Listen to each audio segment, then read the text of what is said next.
இப்போ உமாசங்கர்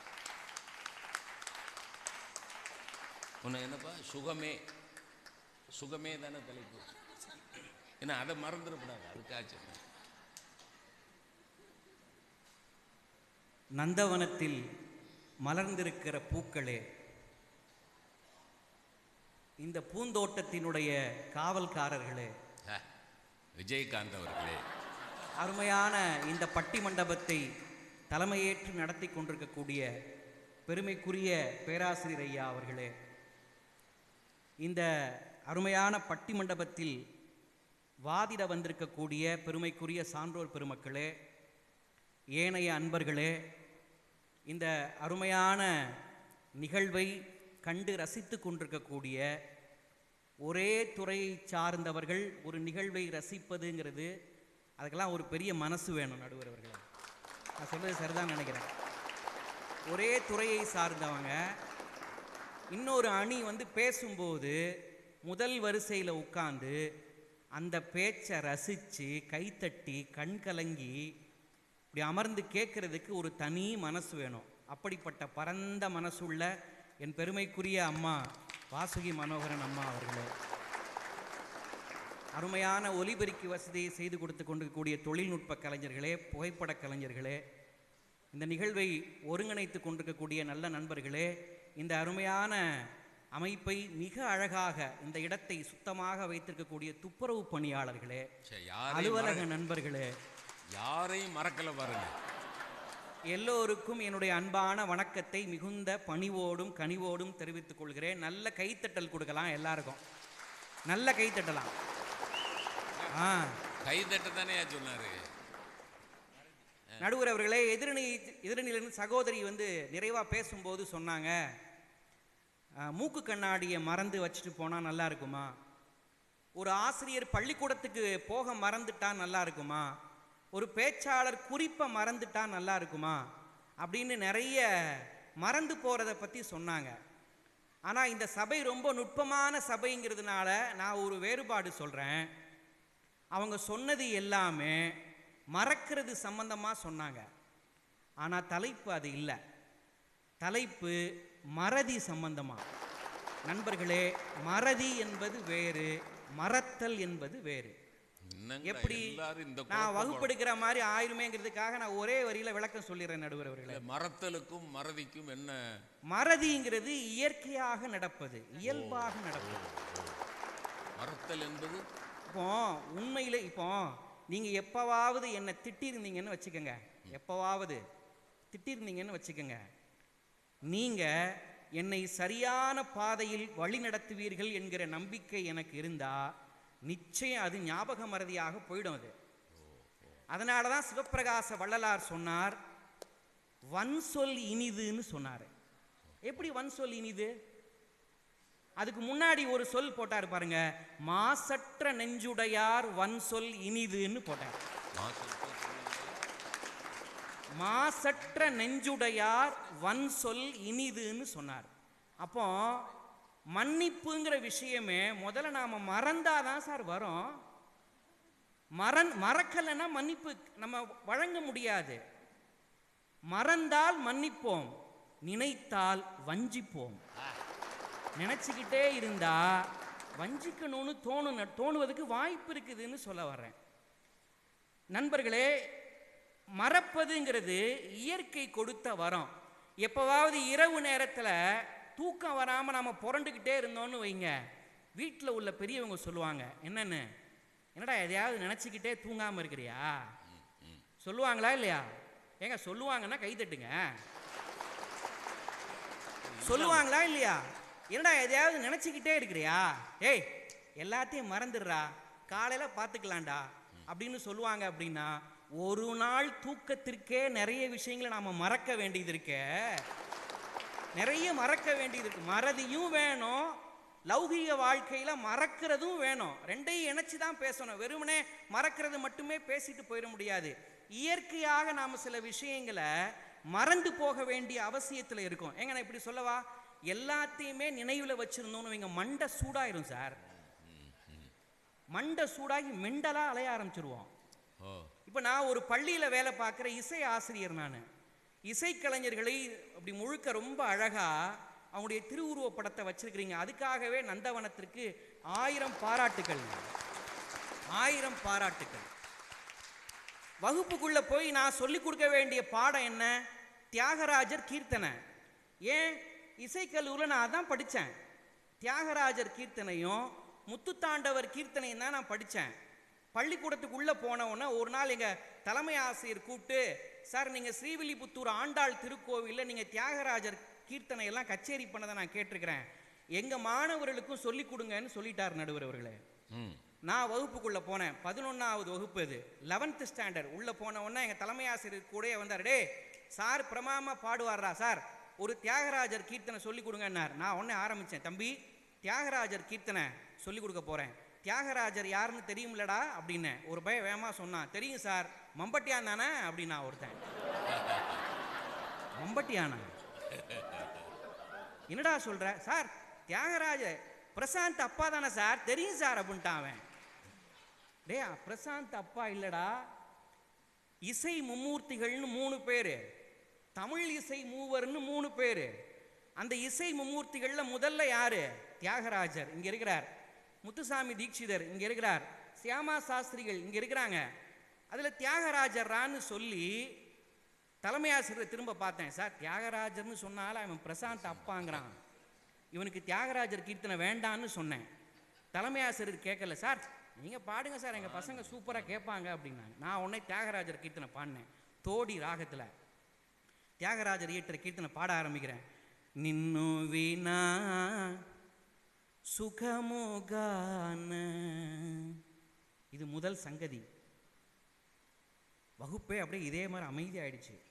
விளங்கி தொலைல இல்ல, அமைதி ஆயிடுச்சுன்னா ஒன்று விளங்கலன்னு அர்த்தம், அதான் பாயிண்ட். இன்னொன்று மெய் மறந்துட்டான்னு ஒரு அர்த்தம் இருக்கு. மெய் மறந்தவங்க அமைதி ஆயிடுவாங்க சார். நான் மெய் மறந்துட்டாங்கன்னு நினச்சி 2வது சங்கதி பாடுறேன். முதல் சங்கதி எப்படி?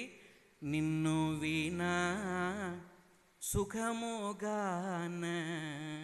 2வது சங்கதி நின்னு வீணா சுகமோகான.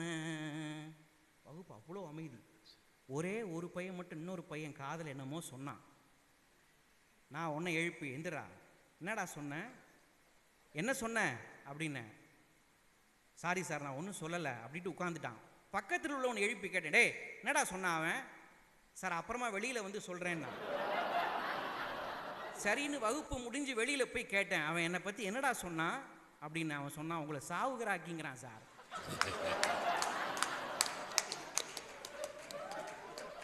சார் என்னை சாவுகிறாக்கின்னு இருக்கான் சார்.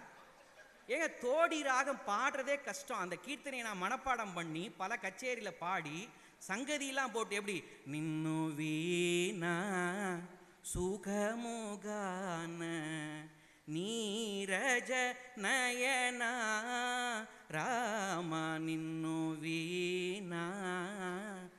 சார் பள்ளிக்கூடம் முடிஞ்சு போறேன், என்னை சாவுகிறாக்கிங்கிற பையன் சொல்றான், இந்த போறான்டா நின்னுவினா அப்படிங்கிறான்.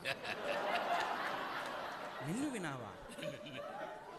சார் இப்போ இந்த அரங்கத்தில் இருக்கிற எல்லாரையும் பார்த்து நான் ஒரு கேள்வி கேட்குறேன். நான் கேட்குற கேள்வி நியாயம்னா கை தட்டுங்க, இல்லைன்னா விட்டுருங்க. இவ்வளவு அவமானத்திற்கு அப்புறமும் அந்த வகுப்பறைக்குள்ள நான் போயாக வேண்டிய ஒரு சூழல் இருக்கு. ஒன்று இருக்கு. 2வது, இதை மனசுல வச்சுக்கிட்டு நான் வகுப்பறைக்கு போனா வகுப்பறை நல்லா இருக்குமா? இதை மனசுல வச்சுக்கிட்டு நான் வகுப்பறைக்கு போனா நல்லா இருக்குமா? மறுநாள் போனேன், டே நான் உங்களுக்கு தெலுங்கு பாட்டு பிடிக்கல போல, தமிழ் பாட்டு பாடுறேன்டா அப்படின்னு ஆரம்பித்தேன்.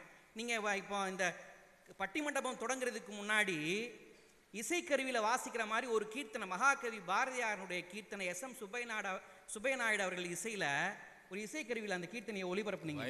என்ன பாட்டுங்க அது? ஆரம்பிச்ச, டே பாரதியார் பாட சொல்லித்தரேன்டா. சரிங்க சார் அப்படின்ட்டான். பாடுங்க சார், உங்களை பாடையில் பார்க்கணும் அப்படின்னா. என்னடா அப்படின்னேன். இல்லை சார் உங்களை பாடையில் பார்க்கணும், பாடுங்க அப்படின்னா. தம்பி அப்படி சொல்லாத, பாடும்போது பார்க்கணும்னு சொல்றா தம்பி. சரி சார், ரெண்டும் ஒன்று தான் சார். சரி சார் பாடுங்க அப்படின்னா நான் ஆரம்பித்தேன். நான் அப்படியே ஆரம்பித்தேன் பாருங்க. சின்னஞ்சிறு கிளியே கண்ணம்மா செல்வ களஞ்சியமே உண்மையிலேயே வகுப்பு அப்படியே அமைதியாயிருச்சு. தமிழ் பாட்டு செப்பல்கரல் எங்கேயாவது silence. கேட்டிருப்பான் போல அப்படின்னு அப்படியே வகுப்பு அமைதியாயிருச்சு. திரும்பவும் நான் சங்கதிலாம் போட்டு பாடுறேன். எப்படி? முதல்ல எப்படி? சின்னஞ்சிறு கிளியே கண்ணம்மா செல்வ களஞ்சியமே. ரெண்டாவது சங்கதி சின்னஞ்சிறு கிளியே. சின்னஞ்சிறு கவனிச்சிங்களா? சின்னஞ்சிறு கிளியே. ரெண்டாவது சின்னஞ்சிறு கிளியே. முதல் சங்கதி கண்ணம்மா. ரெண்டாவது சங்கதி கண்ணம்மா. முதல் சங்கதி செல்வ களஞ்சியமே. ரெண்டாவது சங்கதி செல்வ களஞ்சியமே.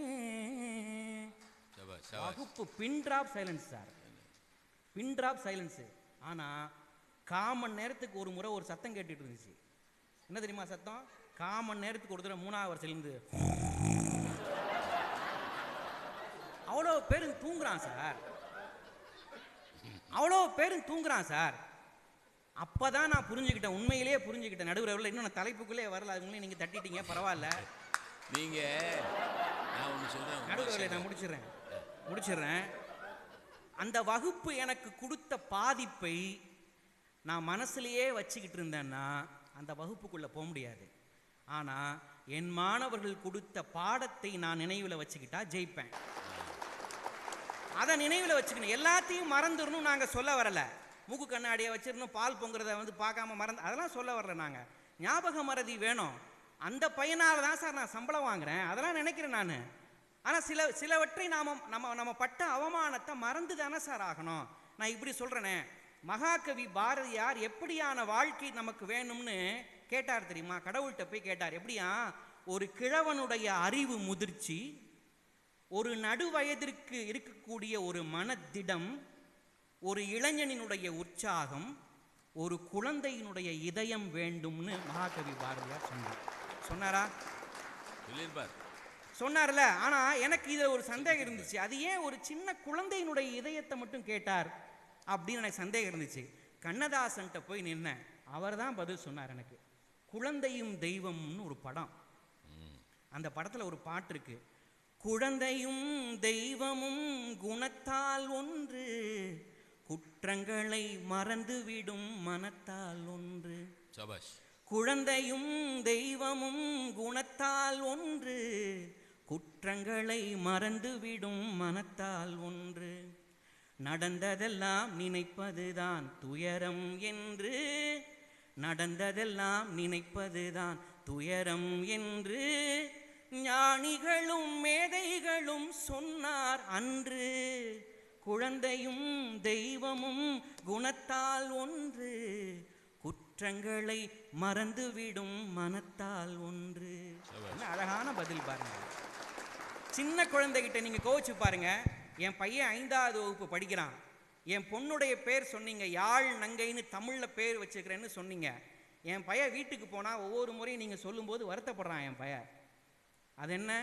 அக்கா பேரை மட்டும் தாத்தாவிட்ட சொல்ல சொல்ற, ஓ என் பேரை சொல்ல மாட்டேங்கிற அப்படின்னு என் பையன் உண்மையிலே வருத்தப்படுறான். பேர் என்ன? என் பையன் பேரு சொன்னா அதுக்கும் கை தட்டுவீங்க, நீங்களும் பாராட்டுவீங்க. என் பையன் பேரு இசை அமுதன். இந்த விசிலையும் சேர்த்து என் பையன்கிட்ட போய் சொல்லிடுறேன் நான், நீங்க அடிச்ச விசிலையும். அடுத்த பட்டிமன்றத்தில் சொல்லிடுவேன். ஆமா நடுவர் அவர்களே, அடுத்த பட்டிமன்றத்தில் மறந்தாலும் மறந்துடுவேன். நான் எங்க பாருங்க இப்பவே சொல்லிடுறேன். உமாசங்கருடைய பையனோட பேர் இசை அமுதன், இசை அமுதன், இசை அமுதன். நடுவர் அவர்களே, ஒரே வரிதான். அங்க பாருங்க, என் பையனை 5வது வகுப்பு படிக்கிற பையனை இந்த கையால பல முறை அடிச்சிருக்கிறேன். நான் அதற்காக வெட்கப்படுறேன். பல முறை அடிச்சிருக்கிறேன். ஆனா அடித்த 5 நிமிடங்கள்ல அடிச்சு முடிச்ச உடனே ஒரு 5வது நிமிஷமோ 6வது நிமிஷமோ எல்லாத்தையும் மறந்து அப்பான்னு என் பிள்ளை என்னை வந்து கட்டிப்பான் பாருங்க. ஒவ்வொரு முறையும் தோத்து போறேன் சார். அப்படியான ஒரு இதயம் வேணும், அதாங்க மகிழ்ச்சிக்கான அறிகுறின்னு சொல்லி பாரதி குழந்தையினுடைய இதயம் கேட்டாரே. நான் ஒன்று மட்டும் நடுவர்களை உங்க அனுமதியோட ஒரே ஒரு தகவல் சொல்லி நிறைவு செஞ்சிடறேன். ஒரே ஒரு தகவல். இந்த அரங்கத்தில் நாதஸ்வர மேதைகளுடைய புகைப்படமும் இருக்கு. நாதஸ்வர மேதைகளுடைய புகைப்படம் இருக்கு. TN ராஜரத்தினம் என்கிற மிகப்பெரிய நாதஸ்வர மேதை வாழ்க்கையில் நடந்த ஒரே சம்பவத்தை நினைவு கூர்ந்து நான் முடிக்கிறேன். அவர் இசை கத்துக்க போனார். யார்கிட்ட தெரியுமா? திருக்கோடிக்காவல் வயலின் கிருஷ்ணய்யா அவங்ககிட்ட போய் கற்றுக்க போனார். நண்பர்களே, நான் நிறைவு செய்கிறேன். அவர் வயலினில் வாசித்து சொல்லி கொடுப்பார், இவர் நாதஸ்வரத்தில் அதை வாசித்து காட்டுவார். வயலின் கிருஷ்ணய்யா வாசிக்கிறாரு, நாதஸ்வரத்தை ராஜரத்தினம் ஐயா வாசிக்கணும். ஒரு முறை ஒரு ஸ்வரப்பிரயோகம் சொல்லி கொடுக்கும்போது ராஜரத்தினம் ஐயா மொட்டையாக சுரத்தை பிடிக்கிறார். எப்படி மொட்டையாக சுரத்தை பிடிக்கிறதுனா, கமகம் இல்லாமல், ஒலிச்சுருள் இல்லாமல், எப்படி அசைவோ இயக்கமோ இல்லாமல் ஒரு ஸ்வரத்தை தனியாக தட்டையாக பிடிச்சாங்கன்னு வைங்க, அதுக்கு பேர் மொட்டையான சுரம்னு பேர். எம்எஸ்வி ஒரு பாட்டுக்கு மெட்டமைச்சிருப்பாங்க பாருங்க, சிட்டுக்குருவி முத்தம் கொடுத்து சேர்ந்திட கண்டேனே. இது ஃப்ளாட் நோட்டு.